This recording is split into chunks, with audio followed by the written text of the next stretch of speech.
السلام عليكم ورحمة الله وبركاته. أهلا بكم مرة تانية على راديو كافيه وحلقة جديدة من برنامجكم دواك في نبات. معاكم الدكتورة غادة عليوة، والنهاردة هنتكلم عن نبات جديد جميل ومفيد وموجود في معظم بيوتنا. نبات النهاردة بيحتوي على مركب بيحفز إفراز النواقل العصبية من نوع الجابا والسيروتونين، بتساعد على زيادة التركيز وتقوية الذاكرة، وكمان ريحتها بتساعد في تعزيز اليقظة والإدراك. كمان النبات بتاع النهاردة مضاد للالتهاب والحساسية وطارد للطفيليات والفطريات. كمان نبات النهاردة بيعزز صحة القلب وبيقلل الكوليسترول، لأنه بيحتوي على فلافونويدز. الفلافونويدز دي بتعمل على استرخاء الأوعية الدموية، ويعمل على الحماية من أمراض القلب والشرايين. كمان فيها كتير بوتاسيوم ومغنيسيوم ومنجنيز وكالسيوم، بتعمل على التحكم بمعدل دقات القلب وضغط الدم والحفاظ على توازن السوائل في الجسم، فهي مفيدة لمرضى الضغط. كمان النبتة بتاعت النهاردة بتحتوي على فيتامين سي، بيساعد في تركيب الكولاجين المهم لتجديد الخلايا وتكوينها وحمايتها من الأكسدة. كمان فيها بيتا كاروتين، وده من أقوى مضادات الأكسدة المهمة لسلامة الجلد والمعززة لصحة الجلد والشعر والجسم عامة. كمان المراهم اللي فيها خلاصة النبات ده بتعمل على علاج التقرحات الجلدية والهربس، ولأنها بتحتوي على البيتا كاروتين وفيتامين سي فهي لها دور كبير في تعزيز المناعة ومقاومة الالتهابات في الجسم والوقاية من أنواع معينة من السرطانات زي سرطان الجلد.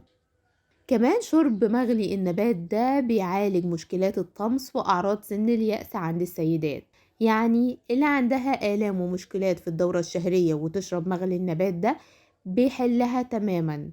كمان بتقلل من أعراض المصاحبة لسن اليأس زي الهبات الساخنة والتعرق الليلي بنسبة 79%.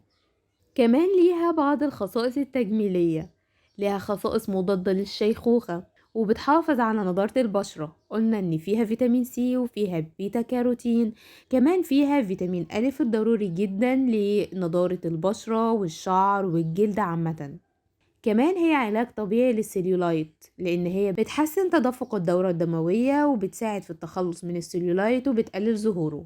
كمان الزيت الأساسي فيها معزز لفروة الراس ومفيد لعلاج مشكلات تساقط الشعر.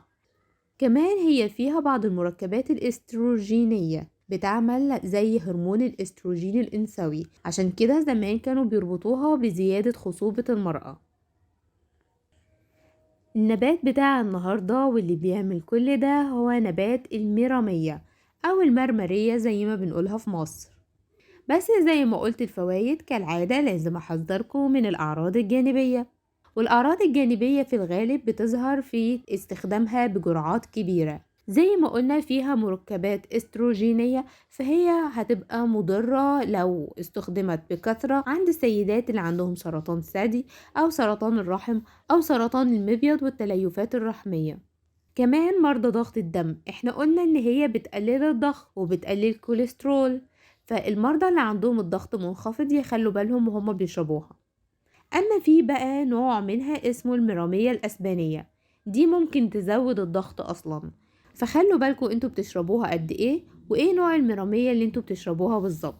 كمان المرامية ممكن يبقى ليها تأثير على مستويات السكر في الدم، فمريض السكر يخلي باله بدل ما يكون عنده السكر منخفض ويشربها فيقل السكر بزيادة وندخل في مشكلة.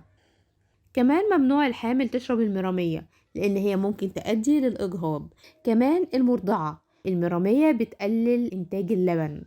وزي ما قلنا المرة اللي فاتت في اليانسون، فقبل العمليات الجراحية برضو لازم نوقف شرب المرامية. ليه؟ لأن احنا قلنا إن هي بتأثر على مستويات السكر وكمان بتأثر على الضغط، واحنا قبل العمليات الجراحية بنحتاج إن احنا نظبط الضغط والسكر. اشربوا المرامية واستمتعوا بالفوائد بتاعتها ولكن باعتدال، وأصحاب الأمراض اللي قلنا عليهم بلاش يشربوا مرامية، وكذلك الحامل والمرضعة. أشوفكم إن شاء الله في حلقة جديدة من برنامجكم دواك في نبات. كان معاكم دكتورة غادة عليوة، ومعادنا إن شاء الله كل تلات الساعة 6 على راديو كافيه. ما تنسوش إن انتوا تقدروا تتواصلوا معايا عن طريق الكومنتات. دمتم بخير وصحة، مع السلامة.